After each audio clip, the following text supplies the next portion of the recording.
Hi friends, welcome back to my channel. ഞാൻ നിങ്ങളുടെ സ്വന്തം അലീന.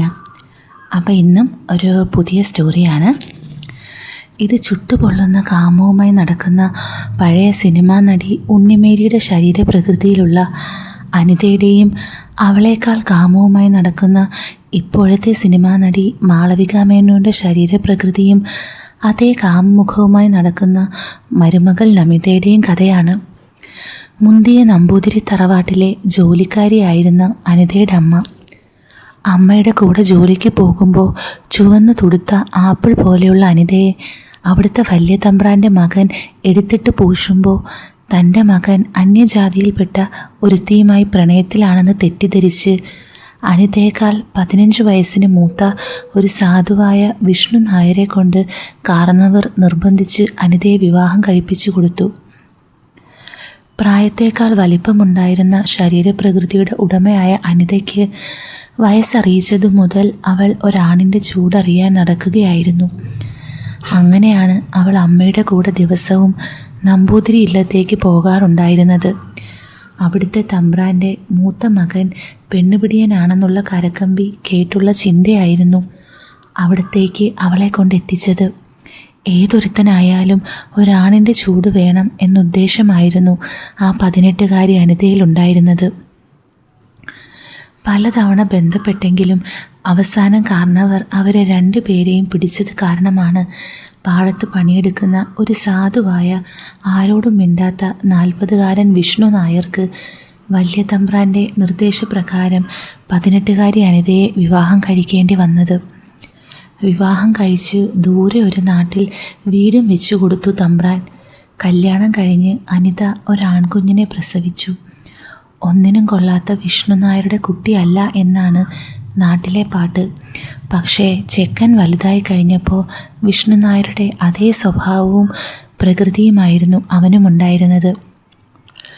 പ്രസവം കഴിഞ്ഞതിനെ പിന്നെ നല്ലൊരു വീട്ടമ്മയായി ജീവിക്കുകയായിരുന്നു അനിത.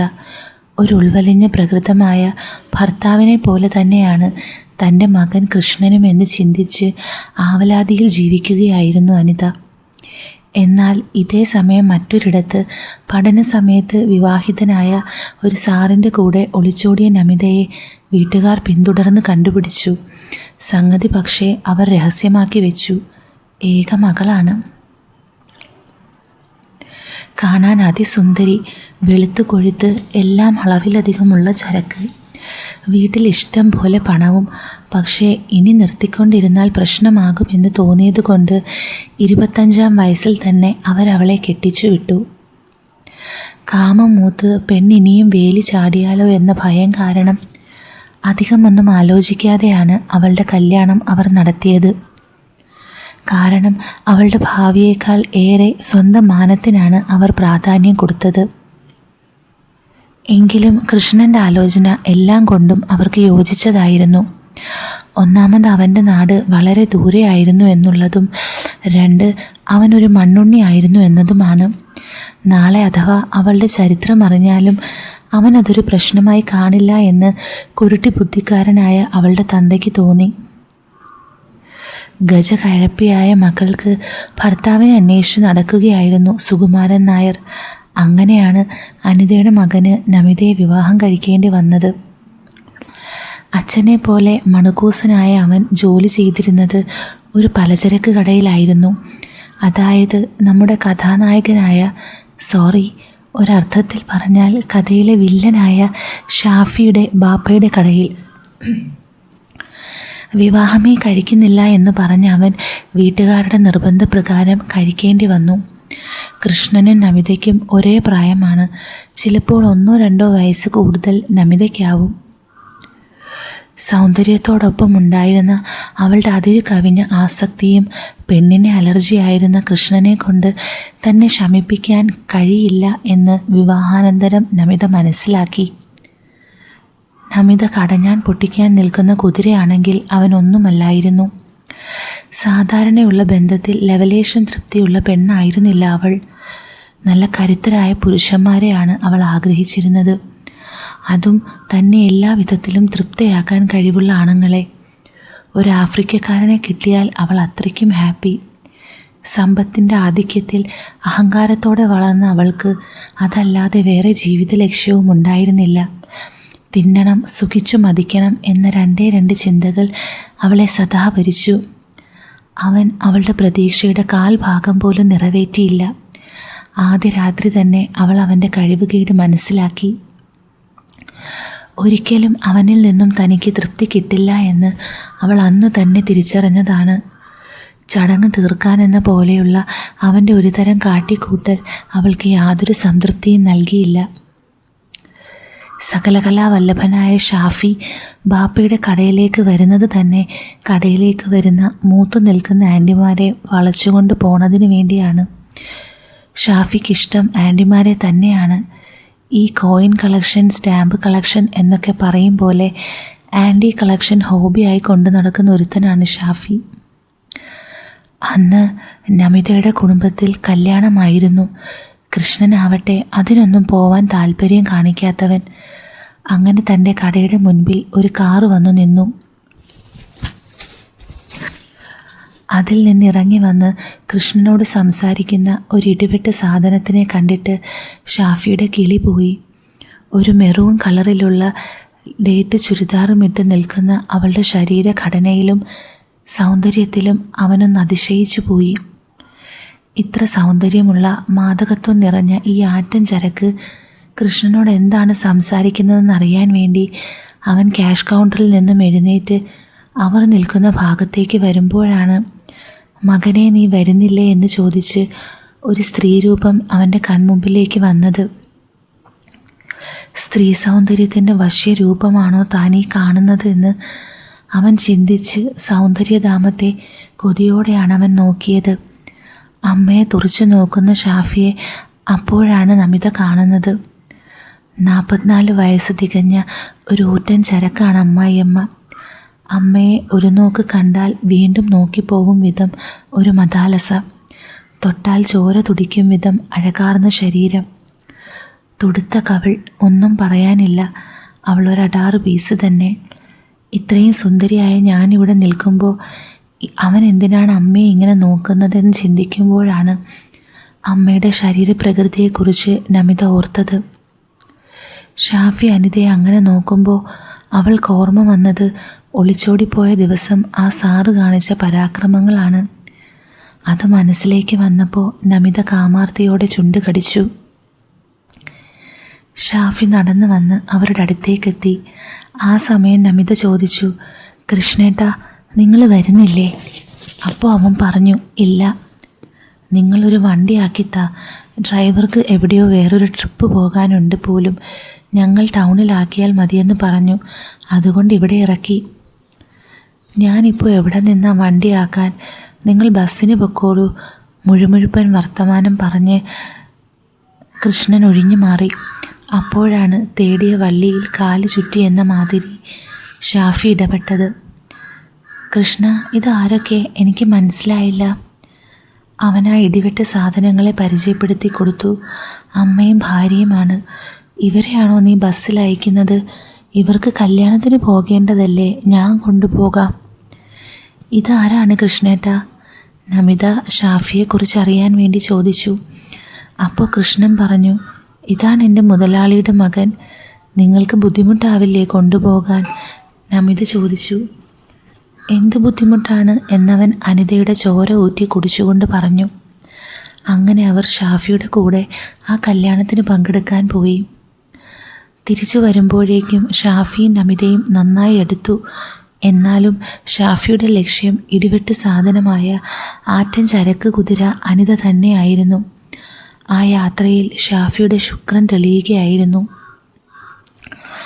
നമിതയോടൊപ്പം എത്താൻ തൻ്റെ ഈ ജോലിക്കാരൻ കിഴങ്ങനെ കൊണ്ടാവില്ല എന്ന് ഷാഫിക്ക് തിരിച്ചറിയാൻ അധികം സമയമൊന്നും വേണ്ടി വന്നില്ല. അതുമാത്രമല്ല, അവളോട് കുറച്ച് സമയം മാത്രമേ സംസാരിക്കാൻ അവസരം കിട്ടിയിട്ടുള്ളൂ എങ്കിലും അവളുടെ മുഖത്ത് കാമത്താൽ തിളക്കുന്ന വിയർപ്പ് തുള്ളികൾ അതെല്ലാം പറഞ്ഞു തരും. അവളുടെ നോട്ടം കണ്ടാൽ തന്നെ ഏതൊരു പുരുഷനും വികാരമുണ്ടാകും.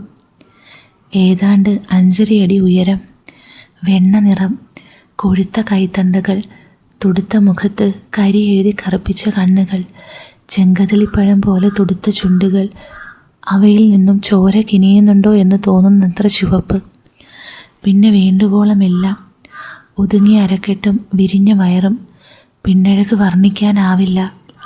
ഒരു പ്രത്യേകതരം ശരീരപ്രകൃതി, നല്ല താളലയത്തിലുള്ള നടപ്പും. അസാമാന്യ ആഗ്രഹങ്ങളുള്ള പെണ്ണുങ്ങൾക്കാണ് അത്തരം പ്രകൃതി എന്ന് ഷാഫി അവസാനമായി കൊണ്ടുപോയ സ്മിത ആൻറ്റി പറഞ്ഞു കൊടുത്തിരുന്നു. എന്തായാലും അവളെ ട്യൂൺ ചെയ്യാൻ അവൻ തീരുമാനിച്ചു. ഷാഫിയുടെ ലക്ഷ്യം നമിതയുടെ അമ്മായിയമ്മ എന്ന കാട്ടുകുതിരയാണ്. കടയിൽ ജോലി ചെയ്യുന്നതിനിടയിൽ ഷാഫി കൃഷ്ണനോട് പറഞ്ഞു, നിനക്കും ഭാര്യയ്ക്കും ഞാൻ നാളെ രാത്രി ഒരു പാർട്ടി തരുന്നുണ്ട്. കൃഷ്ണൻ അതൊന്നും വേണ്ട എന്ന് പറഞ്ഞു. നിനക്ക് വേണ്ടെങ്കിൽ വേണ്ട, പക്ഷേ നിന്റെ ഭാര്യയ്ക്ക് വേണ്ടി വരില്ലേ? അവളെ നീ എവിടെയും കൂട്ടിക്കൊണ്ടു പോകുന്നൊന്നുമില്ലല്ലോ, അവൾക്കും വേണ്ടൊരു സന്തോഷം എന്നൊക്കെ തട്ടിവിട്ടു. അങ്ങനെ അവസാനം കൃഷ്ണൻ സമ്മതിച്ചു. അന്ന് രാത്രി അവൻ അത് നമിതയോട് പറഞ്ഞു. അത് കേട്ട് അവൾക്ക് തുള്ളിച്ചാടണമെന്നുണ്ടായി. കാരണം ഷാഫി ഒരിക്കൽ കൂടി കാണാൻ അവൾ ആഗ്രഹിച്ചിരുന്നു. അവൾക്കുറപ്പായിരുന്നു ഷാഫി എനിക്ക് വേണ്ടിയാണ് ഈ പാർട്ടി തയ്യാറാക്കുന്നത്. എന്നെ കണ്ടതിൽ പിന്നെയാണ് ഇങ്ങനെ ഒരു ആഗ്രഹം അയാൾക്ക് തോന്നിയത്. ഞാൻ കുറച്ചു നേരം മാത്രമേ അദ്ദേഹത്തെ കണ്ടിട്ടുണ്ടെങ്കിലും അയാളുടെ നോട്ടം മൊത്തം എൻ്റെ ശരീരത്തിലായിരുന്നു. ഭർത്താവ് ഉണ്ടെന്നല്ലാതെ ഒരു പെണ്ണിനെ എങ്ങനെ തൃപ്തിപ്പെടുത്തണം, അതെങ്ങനെ എന്താണെന്നൊന്നും അയാൾക്കറിയില്ല. ഇയാളോട് ചെയ്യാൻ പറ്റാത്ത ആഗ്രഹങ്ങൾ തനിക്ക് ഒരുപാടുണ്ട്. അതിന് നല്ല കരുത്തനായ ആണ് വേണം. ആ കരുത്ത് ഷാഫിക്കുണ്ട്. താൻ എന്താഗ്രഹം പറഞ്ഞാലും എതിർത്തൊന്നും പറയാതെ അയാൾ ചെയ്തു തരും. ഒന്നും ചെയ്തു തരാത്തൊരു ഭർത്താവാണ് എനിക്കുള്ളത്. ഒരുപാട് ആഗ്രഹങ്ങളുമായി നടക്കുന്ന ഒരു പെണ്ണാണ് ഞാൻ. ഇനിയും എനിക്ക് കാത്തിരിക്കാൻ വയ്യ. ആഗ്രഹങ്ങൾ ഒതുക്കി വീങ്ങുന്ന മനസ്സുമായി തനിക്കിനി ജീവിക്കാൻ കഴിയില്ല. തൻ്റെ ഈ കൊഴുത്ത ശരീരം ഒരിക്കലും തീരാത്ത ആഗ്രഹങ്ങൾ കൊണ്ട് ദാഹിക്കാൻ തുടങ്ങിയിട്ട് 1 വർഷമായി. തൻ്റെ മാറ്റിവെച്ച ആഗ്രഹങ്ങളെല്ലാം നടത്തണം. തൻ്റെ പൂമേനിയെ ഇനിയും പട്ടിണിക്കിടാൻ ഇനി വയ്യ. ഷാഫിക്ക് നമ്മൾക്ക് വിരുന്ന് തരുന്നത് എന്നെ കിട്ടാൻ വേണ്ടി മാത്രമാണ്. അല്ലാതെ കല്യാണം കഴിഞ്ഞ് 1 കൊല്ലം തികയാൻ പോവുകയാണ്. അതുവരെ നൽകാത്ത വിരുന്ന് ഇപ്പോൾ നൽകണമെങ്കിൽ അതിന് കാരണം ഞാൻ തന്നെയാണ്. എന്നെ ഇതുവരെ അയാൾ കണ്ടിരുന്നില്ല. കണ്ടിട്ട് 3-ാം നാൾ തന്നെ അയാൾ നമ്മൾക്ക് വിരുന്ന് തരാൻ തയ്യാറായി. എത്രയും പെട്ടെന്ന് ഷാഫിയുടെ കൂടെ മല്ലയുദ്ധം ചെയ്യാൻ നമിത മനസ്സുകൊണ്ടും ശരീരം കൊണ്ടും തയ്യാറായി. അങ്ങനെ പിറ്റേന്ന് രാത്രി ഷാഫി പറഞ്ഞ ഹോട്ടലിലേക്ക് അവളും ഭർത്താവും വിരുന്നിനായി പോയി. ഷാഫി അവരെയും കാത്തിരുന്നു. അവൻ്റെ അടുത്തേക്ക് മണ്ണുണ്ണി കൃഷ്ണനും നമിതയും നടന്നു വന്നു. ഒരു നെടുവിരിയാൻ ചരക്ക് തന്നെയാണ് നമിത. ഒത്ത പൊക്കം, ഒത്ത വണ്ണം, കാട്ടുകുതിര തന്നെ. അവൻ മനസ്സിൽ ഓർത്തുകൊണ്ട് അവളെ നോക്കി. അവൾ അവൻ്റെ അടുത്തേക്ക് നടന്നു. നീല ചുരിദാറാണ് വേഷം. തീരെ ഇറക്കം കുറഞ്ഞ കൈകളുള്ള വേഷം. അവളുടെ വണ്ണമുള്ള കൈത്തണ്ടകൾ മുഴുവനും വെളിവാക്കിയിരുന്നു. അല്പം ഇറക്കമുള്ള കഴുത്തിലുള്ള ചുരിദാർ. ഒരു കറുത്ത ലെഗിൻസാണ് അവൾ ധരിച്ചിരുന്നത്. ആ ചുരിദാർ അവളുടെ അംഗലാവണ്യം എടുത്തു കാണിക്കുന്നു. ചുണ്ടിനു മുകളിൽ വിയർപ്പ് കണങ്ങൾ പറ്റിപ്പിടിച്ചിരിക്കുന്നു. അവളുടെ മുഖം കണ്ടാൽ തന്നെ ഏതൊരുത്തനും ഹാലിളകും. തൻ്റെ മുന്നിലേക്ക് നടന്നു വരുന്ന ആ കൊഴുത്ത ശരീരം നോക്കി വെള്ളം ഇറക്കി. ഇവളൊരു നല്ല വിഭവമാണ്, ആസ്വദിച്ച് കഴിക്കണം, ഷാഫി മനസ്സിൽ പറഞ്ഞു. ജൂനിയർ ഷാഫി നമിതയ്ക്ക് വേണ്ടി പുളഞ്ഞു. അടങ്ങടാ, അവൾ നിനക്കുള്ളതാ, അവൻ ആത്മഗതം പറഞ്ഞു. ഷാഫിയെ കണ്ട പാടെ അവളുടെ മനസ്സൊന്ന് പൂത്തുലഞ്ഞു. അവളുടെ മനസ്സിൽ പെരുമ്പറ മുഴങ്ങി തുടങ്ങിയിരുന്നു. അവൻ്റെ അടുത്തെത്തിയപ്പോൾ കൃഷ്ണൻ പരുങ്ങി നിന്ന് ഷാഫി കസേരയിൽ നിന്ന് എഴുന്നേറ്റ് അവരെ കസേരയിലേക്ക് ആനയിച്ചു. നമിത തൻ്റെ വികാരം വളരെ പണിപ്പെട്ട് നിയന്ത്രിച്ച് മെല്ലെ അവനെ നോക്കി ചിരിച്ചു. അവൾക്ക് മനസ്സിൻ്റെ പിടച്ചിൽ നിയന്ത്രിക്കാൻ സാധിച്ചില്ല. ഇരിക്ക് കൃഷ്ണ, കസേരയിലേക്ക് വിരൽ ചൂണ്ടി ഷാഫി പറഞ്ഞു. കൃഷ്ണൻ ഇരുന്നു. ഷാഫിയുടെ നേരെ എതിർഭാഗത്തായി നമിത കുനിഞ്ഞിരിക്കുമ്പോൾ അവളുടെ കണ്ണുകൾ അവൻ്റെ കണ്ണുകളുമായി ഇടഞ്ഞു. ഷാഫിയുടെ കണ്ണുകൾ അവളുടെ കൊഴുത്ത പൂമേനിയിലായിരുന്നു ആദ്യം പതിഞ്ഞത്. അത് നമിത കണ്ടു. അവൾക്ക് നാണം വന്നു. സുഖമാണോ? അവളുടെ കിഴങ്ങൻ ഭർത്താവ് ഒന്നും മിണ്ടാത്തത് കണ്ട് അവൾ അവനോട് പതിഞ്ഞ സ്വരത്തിൽ ചോദിച്ചു. സുഖം. അവൻ അവൾക്ക് മറുപടി കൊടുത്തു.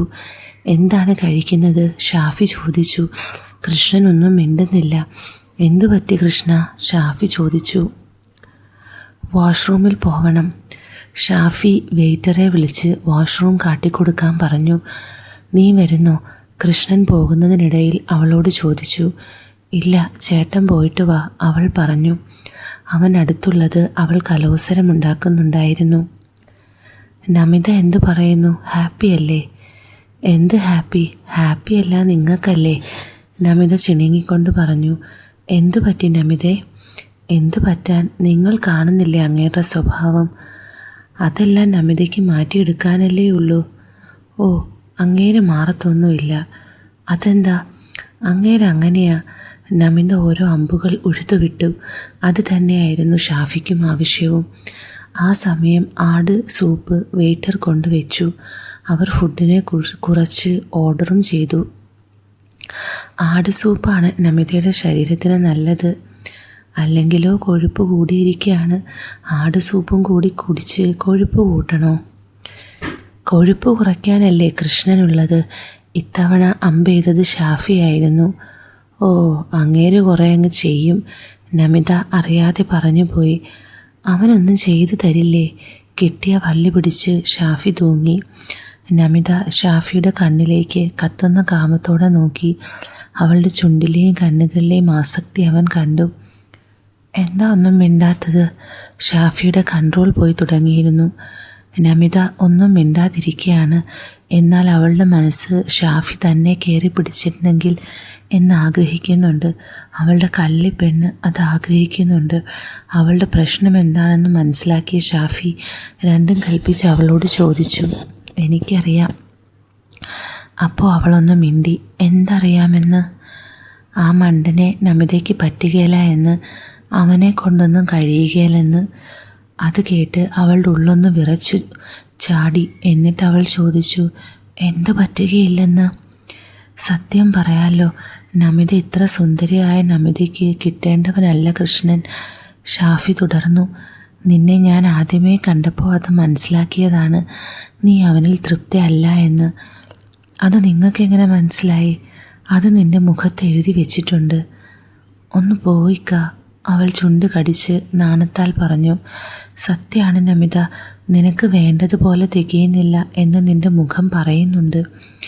ശരി, തികയുന്നില്ല. എന്താ ഇതിനൊരു പോംവഴി? അവൾ എന്തോ ഒക്കെ കൊണ്ട് വിറച്ചുകൊണ്ട് ചോദിച്ചു. അവർ തമ്മിൽ റൂട്ട് മാറിയുള്ള സംസാരം തുടങ്ങി. ഒരു വഴിയേ ഉള്ളൂ. എന്തു വഴി? പോര്. എന്താ? ഒളിപ്പോര്. എന്നാലേ നമിതയുടെ പ്രശ്നം തീരൂ. ഷാഫി അർത്ഥം വെച്ചൊന്ന് ചിരിച്ചു. പോരാളിയാകുവോ? നമിത കാമത്താൽ വിറച്ചുകൊണ്ട് ചോദിച്ചു. അപ്പോഴേക്കും അവളുടെ പിടിവിട്ടു പോയിരുന്നു. അവൾ എഴുന്നേറ്റ് ബാത്റൂമിൻ്റെ സൈഡിലേക്ക് പോയി. പിറകെ ഷാഫിയും. ബാത്റൂമിൽ കയറിയ നമിതയുടെ പിറകെ ഷാഫി കയറി. അവളുടെ കൊഴുത്ത കയ്യിൽ പിടിച്ച് തന്നോടടുപ്പിച്ച് നിർത്തി ചോദിച്ചു, നിനക്കിപ്പോൾ പോരാട്ടം കാണണോ? അവൻ്റെ സ്പർശനത്തിൽ അവൾ ഉരുകിപ്പോയി. ചുണ്ടു മലർത്തി കടുത്ത ആഗ്രഹത്തോടെ നമിത അവൻ്റെ കണ്ണിലേക്ക് നോക്കി. ഷാഫിക്ക് അവളുടെ ആ വശ്യത നിറഞ്ഞ നോട്ടം സഹിക്കാൻ പറ്റിയില്ല. അവളെ പൂണ്ടടക്കം കെട്ടിപ്പിടിച്ച് അവളുടെ ചുണ്ടുകൾ അവൻ സ്വന്തമാക്കി. നമിത ഒരു സീൽക്കാരത്തോടെ അവനിലേക്ക് ഇഴുകിച്ചേർന്നു. പരസ്പരം അതിമറന്ന് ഇരുവരും കെട്ടിപ്പുണർന്നു നിന്നു. എന്നെ എല്ലാ യുദ്ധമുറയും പഠിപ്പിക്കേണ്ട ഷാഫിക്ക. എൻ്റെ എല്ലാം ഇക്കാക്ക് സമർപ്പിക്കുന്നു. ജനിക്കുന്ന കുതിരയാണ് നമിത. ഹോട്ടലിൽ ഈ ബാത്റൂമിൻ്റെ ഉള്ളിൽ വെച്ച് ഇവളെ പിടിച്ചു നിർത്താൻ പാടുപെടും. ഇവളെ മൂക്കുകയറിട്ട് നിർത്തണം. ചിലപ്പോൾ അതും അവൾ പൊട്ടിക്കും. ഇവിടെ വെച്ച് ഇവളെ മെരിക്കുന്നത് റിസ്ക് പിടിച്ച പരിപാടിയാണ്. ഇവളുടെ ഇംഗിതം നിറവേറ്റാതെ ഇവൾ വിടുമെന്ന് തോന്നുന്നില്ല എന്ന് ഷാഫി ചിന്തിക്കുമ്പോഴായിരുന്നു അവൾ അതിക്രമം കാട്ടി തുടങ്ങിയത്. അവളുടെ തിടുക്കം മനസ്സിലാക്കിയ നേരിയ രീതിയിൽ അവളെ തൃപ്തിയാക്കാൻ ഒരു ശ്രമം നടത്തിയെങ്കിലും ഷാഫിക്ക് അറിയാമായിരുന്നു ഇതൊന്നും അവൾക്ക് പോരാ എന്ന്. പുറത്തിറങ്ങി വാഷ് ബേസിനിൽ നിന്നും മുഖം കഴുകുമ്പോൾ നമിത ബാത്റൂമിൽ നിന്നും പുറത്തിറങ്ങി. ഇക്ക ഹാപ്പിയാണോ? ഏയ് അല്ലേടി. അത്ര വലിയ പോരാളിയാണോ? എന്നാൽ സമയവും കാലവും കുറിച്ചു വയ്ക്കുക. ഞാനുമായുള്ള അംഗത്തിന് ഞാൻ എപ്പോഴും റെഡിയാണ്. ചിനയ്ക്കുന്ന കുതിരയെ ഒരു മുടക്കമില്ലാതെ കിട്ടിയ സന്തോഷത്തിലായിരുന്നു ഷാഫി. ഇനി അവളുടെ അമ്മായിയമ്മ അവൾക്ക് വേണ്ടിയാണ് ഇതുവരെ മെനക്കെട്ടത്. ഇനിയൊരു മുടക്കമില്ലാതെ അവളെയും സ്വന്തമാക്കും.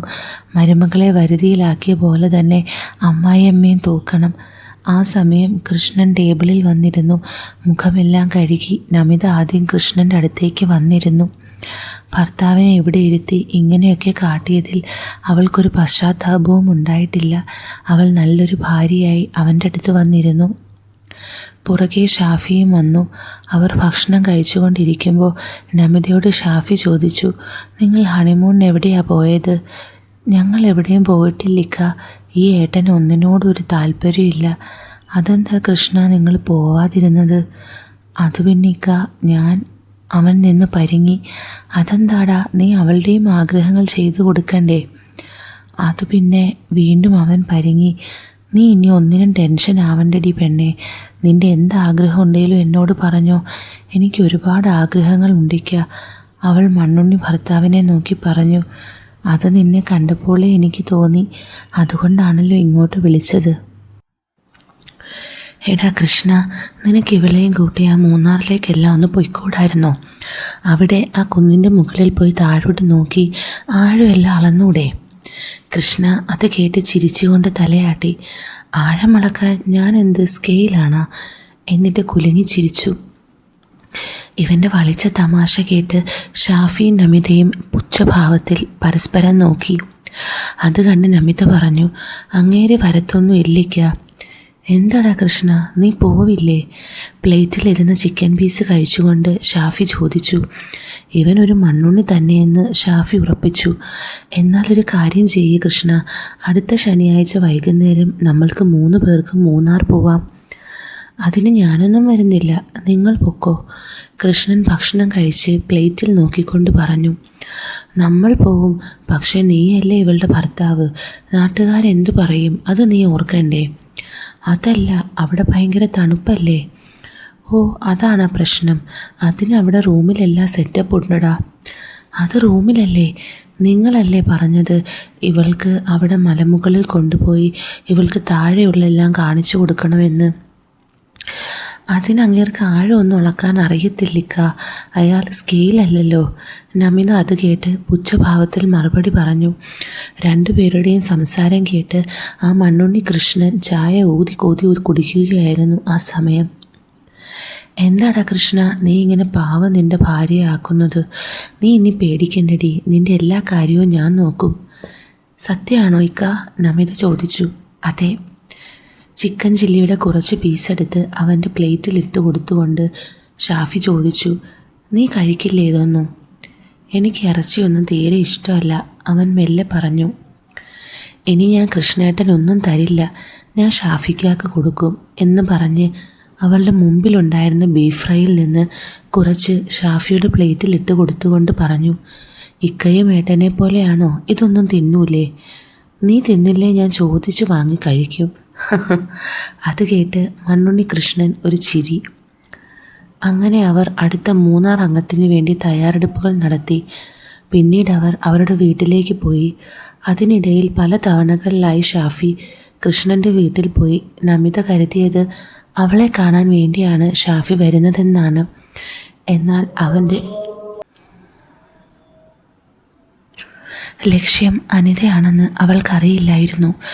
44-ൽ തിളങ്ങി നിൽക്കുന്ന അനിത എന്ന കാട്ടുകുതിര അവനെ ശരിക്കും മോഹിപ്പിച്ചിരുന്നു. അങ്ങനെ അവർ നമിതയോടടുത്തതുപോലെ തന്നെ അനിതയോടും അടുത്തു. അവൻ്റെ നോട്ടവും ഭാവവും എല്ലാം തൻ്റെ ശരീരത്തിലാണെന്ന തോന്നൽ അനിതയ്ക്കുണ്ടായിരുന്നു. പക്ഷേ ഞാൻ വിചാരിക്കുന്നത് പോലെ ഒന്നും അല്ലെങ്കിൽ ഞാൻ അവനോട് എന്തെങ്കിലും ചോദിച്ചാൽ അതാകെ വഷളത്തരമാകുമെന്ന് കരുതി അവൾ അവനോടൊന്നും ചോദിച്ചില്ല. അങ്ങനെ അവർ പിറ്റേന്ന് ഞായറാഴ്ച മൂന്നാറിലേക്ക് യാത്ര തിരിക്കാൻ തീരുമാനിച്ചു. എല്ലാ തയ്യാറെടുപ്പുകളും നടത്തി ഷാഫിക്ക് വഴങ്ങാൻ വേണ്ടി നമിത തയ്യാറായി ഉറങ്ങാൻ പോകുമ്പോഴാണ് മൊബൈൽ ഫോൺ അടിയുന്ന ശബ്ദം കേട്ടത്. അതെടുത്തപ്പോൾ അവൾ നിലവിളിച്ചുകൊണ്ട് അമ്മയുടെ അടുത്തേക്ക് ഓടി. നമിതയുടെ അച്ഛൻ സുകുമാരൻ നായർ മരിച്ചുപോയി എന്നായിരുന്നു ആ ഫോൺ വിളിയിൽ പറഞ്ഞത്. അങ്ങനെ അവളും അമ്മായിയമ്മയും ഭർത്താവ് കൃഷ്ണനും കൂടി അവളുടെ വീട്ടിലേക്ക് യാത്ര തിരിച്ചു. നമിതയുടെ അപ്പൻ സുകുമാരൻ നായർ മരിച്ചത് കാരണം നമിത അവളുടെ വീട്ടിലായി, കൂടെ ഭർത്താവ് കൃഷ്ണനും. ഇപ്പോഴും നമ്പൂതിരി ഇല്ലത്തിൽ ജോലി ചെയ്യുന്ന അനിതയുടെ ഭർത്താവ് വിഷ്ണു നായർ മാസത്തിൽ ഒരു തവണയെ വീട്ടിലേക്ക് വരൂ. അനിത വീട്ടിൽ തനിച്ചായി. ആ സമയം ഷാഫി ശരിക്കും മുതലാക്കി. നമിതയുടെ ആഗ്രഹങ്ങളെല്ലാം ഷാഫി മനസ്സിലാക്കിയിരുന്നെങ്കിലും അനിത എന്ന അവളുടെ അമ്മായിയമ്മയായ മാതക കുതിരയെ ഭൂഷണമെന്നായിരുന്നു അവൻ്റെ ഏറ്റവും വലിയ ആഗ്രഹം. നിറഞ്ഞു നിൽക്കുന്ന അനിതയെ ഭർത്താവ് തൊടാറില്ലെന്ന് മരുമകൾ നമിതയിൽ നിന്ന് അവൻ മനസ്സിലാക്കിയെടുത്തിരുന്നു. അവസരം കിട്ടിയ അവൾ എന്തിനും തയ്യാറാവും. ആ അവസരമാണ് സുകുമാരൻ നായരുടെ മരണത്തിലൂടെ കിട്ടിയിരിക്കുന്നത്. കുറച്ച് ദിവസമായി അനിതയ്ക്ക് സൂക്കേട് തുടങ്ങിയിട്ട്. വേറൊന്നുമല്ല, ഒരുതരം ചൊറിച്ചിൽ. കല്യാണം കഴിഞ്ഞതിന് മുമ്പ് കോലോത്ത് തമ്പ്രാൻ ശരിക്കും പെരുമാറി വിട്ടിട്ടുണ്ടെങ്കിലും കല്യാണം കഴിഞ്ഞതിന് ശേഷം ഭർത്താവ് വിഷ്ണു നായർ അനിതയ്ക്ക് വേണ്ട രീതിയിൽ ഒന്നും ചെയ്തു കൊടുത്തിട്ടുണ്ടായിരുന്നില്ല. ഒരു കുട്ടിയായതെന്നല്ലാതെ അവൾക്കൊരു അനുഭൂതിയും കിട്ടിയിരുന്നില്ല. തീരെ സഹിക്കാൻ പറ്റാതായപ്പോൾ അവൾ 2-3 പേരെ വളച്ചെടുത്തു. അവർക്ക് കിടന്നു കൊടുത്തിട്ടുണ്ട്. മകൻ വലുതായതിൽ പിന്നെ അവൾ അതിന് തയ്യാറായിരുന്നില്ല. ഇപ്പോൾ അങ്ങനെയല്ല. ഒരാണിൻ്റെ തുണയ്ക്ക് വേണ്ടി താൻ ആഗ്രഹിക്കുന്നുണ്ട്. അതിന് കാരണം ഷാഫിയാണ്. അവൻ വീട്ടിൽ വരുമ്പോൾ അവൻ്റെ നോട്ടമെല്ലാം എൻ്റെ ശരീരത്തിലാണ്. അതുമാത്രമല്ല, അവൻ വരുമ്പോൾ അറിയാത്ത രീതിയിലുള്ള ആ തട്ടലും മുട്ടലും, അതെല്ലാം തന്നെ കാരണം. ഇത്രയും കാലം വലിയ പ്രശ്നമൊന്നും ഉണ്ടായിട്ടില്ല. ഇപ്പോൾ തനിക്ക് ഒരാൺതുണ വേണം, അതും മൊട്ടത്തലയനായ ഷാഫിയുടെ. അതെങ്ങനെയെന്ന് ചിന്തിച്ച് ജീവിക്കുകയാണ് അനിത. അതിനവളൊരു വഴി കണ്ടെത്തുകയും ചെയ്തു.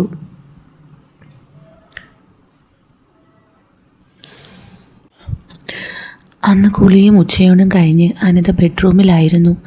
അടിപ്പാവാടയും ഇളമഞ്ഞ നിറത്തിലുള്ള ബ്ലൗസും മാത്രം ധരിച്ച് അവൾ കണ്ണാടിയിൽ നോക്കി കണ്ണെഴുതി.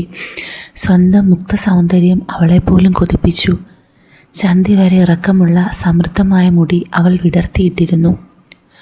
ഷാഫിയെ കണ്ടതിൽ പിന്നെ അവൾ വീട്ടിൽ സാരിയും ബ്ലൗസുമാണ് ധരിക്കുന്നത്. നൈറ്റി അവൾക്കിപ്പോൾ ഇഷ്ടമല്ല. ഷാഫി വീട്ടിലേക്ക് വരുമ്പോൾ തൻ്റെ അങ്കലാവണ്യം കാണിച്ചു നടക്കുന്നതിൽ അവൾക്കൊരു പ്രത്യേക സുഖം തോന്നിയിരുന്നു. കണ്ണെഴുതിയ ശേഷം കതകടച്ചിട്ട് അനിത കട്ടിലിൽ കയറി കിടന്നു. വീട്ടിൽ അവൾ മാത്രമേ ഉണ്ടായിരുന്നുള്ളൂ. ഏകാന്തതയും തിളയ്ക്കുന്ന ആരോഗ്യവും അവളിൽ തീവ്രമായ ആഗ്രഹം അതിൻ്റെ മൂർധന്യതയിൽ എത്തിച്ചിരുന്നു. അസ്വസ്ഥതയോടെ അവൾ ഉറങ്ങാൻ ശ്രമിച്ചു. പക്ഷേ അടങ്ങാത്ത ആഗ്രഹം അവളെ ഉറങ്ങാൻ സമ്മതിച്ചില്ല. എന്തെന്നില്ലാത്ത കോപം അവൾക്ക് തോന്നി. എന്തൊരു നശിച്ച ജന്മമാണ് തൻ്റേത്. ഒന്നിനും കൊള്ളാത്തൊരു ഭർത്താവ്. മനസ്സിന് പിടിച്ച ഷാഫിയെ ഓർത്ത് ശരീരത്തിലേക്ക് നോക്കി അനിത ശ്വാസമെടുത്തു. അവനൊന്ന് വന്നിരുന്നെങ്കിൽ എന്നവൾ ആഗ്രഹിച്ചു. അനിത കമിഴ്ന്നു കിടന്ന് തലയണയിൽ കെട്ടിപ്പിടിച്ചു. പുരുഷൻ്റെ കരുത്തറിയാൻ അവളുടെ മതമുറ്റിയ പെണ്ണ് ഭ്രാന്തമായി മോഹിക്കുമായിരുന്നു. ഫാൻ കറങ്ങുന്നുണ്ടായിരുന്നെങ്കിലും വെപ്രാളം കൊണ്ട് അവളുടെ ശരീരത്തിൽ വിയർപ്പ് പൊടിഞ്ഞു. കക്ഷങ്ങൾ വിയർത്ത് കുതിർന്ന് വിയർപ്പ് താഴേക്ക് പടർന്നിറങ്ങി. അപ്പോഴാണ് തൻ്റെ വീടിൻ്റെ കോളിംഗ് ബെൽ അടിക്കുന്ന ശബ്ദം കേട്ടത്. അവൾ ജനലിലൂടെ പുറത്തേക്ക് നോക്കി. അപ്പോൾ വീടിൻ്റെ മുൻപിൽ ഷാഫിയുടെ കാറ് പാർക്ക് ചെയ്തിരിക്കുന്നത് അവൾ കണ്ടു. ആ വാഹനം കണ്ടതോടെ അനിതയ്ക്ക് തൻ്റെ സിരകളിൽ രക്തയോട്ടം നിമിഷാർദ്ധം കൊണ്ട് ഇരട്ടിയായതായി മനസ്സിലായി. ഇപ്പോൾ ഇവിടെ ഷാഫി ഈ വീട്ടിലുണ്ടായിരുന്നെങ്കിൽ എന്ന് ചിന്തിച്ച് തീരുന്നതിന് മുമ്പേ ഇപ്പോഴത്തെ അവൻ വീട്ടിൽ വന്നിരിക്കുന്നു. അവൾക്ക് ഷോക്കടിച്ചതുപോലെ തോന്നി. അനിത ജനലിലൂടെ വാതിൽപ്പടിയിൽ നോക്കി. അവിടെ അവൾ ഷാഫിയെ കണ്ടു. അവനെ കണ്ട് ഷോക്കടിച്ചതുപോലെ നിൽക്കുകയായിരുന്നു അനിത. വീണ്ടും ബെല്ലടി ശബ്ദം കേട്ടപ്പോൾ സ്വബോധത്തിലേക്ക് വന്നു. അവളുടെ ഉള്ളിലെ സ്ത്രീ അവന് മുൻപിൽ മൂക്കും കുത്തി വീണ് കഴിഞ്ഞിരുന്നു. എങ്കിലും അവൾ സമനില വീണ്ടെടുത്ത് ചെന്ന് കതക് തുറന്നു. വാതിൽ തുറക്കുമ്പോൾ ഷാഫി കാണുന്നത് പാവാടയിലും ബ്ലൗസിലും നിൽക്കുന്ന അനിതയെയാണ്. അത് കണ്ട് അവനൊന്ന് ഞെട്ടി. പെണ്ണെന്ന് പറഞ്ഞാൽ ഇവളാണ് എന്നവന് തോന്നി. അവിശ്വസനീയമായ അവളുടെ ശരീര സൗന്ദര്യത്തിലേക്ക് ആർത്തിയോടെ അവൻ നോക്കി. ഈ സ്റ്റോറി എങ്ങനെയുണ്ട്? ഇഷ്ടപ്പെടുന്നുണ്ടോ നിങ്ങൾക്ക്? ഇഷ്ടപ്പെടുന്നുണ്ടെങ്കിൽ കമൻറ്റ് ചെയ്യണേ. കാരണം ഇതിൻ്റെ ബാക്കി പോർഷൻ ഞാൻ ടെലഗ്രാം ചാനലിൽ ഇടാനാണ് ഉദ്ദേശിക്കുന്നത്. അപ്പോൾ ചാനലിൻ്റെ ലിങ്ക് ഞാൻ കമൻറ്റ് ബോക്സിലോ ഡിസ്ക്രിപ്ഷനിലോ കൊടുത്തേക്കാം. നിങ്ങൾക്ക് ഈ കഥ കേട്ട് ഇഷ്ടപ്പെടുകയാണെങ്കിൽ പറയണം.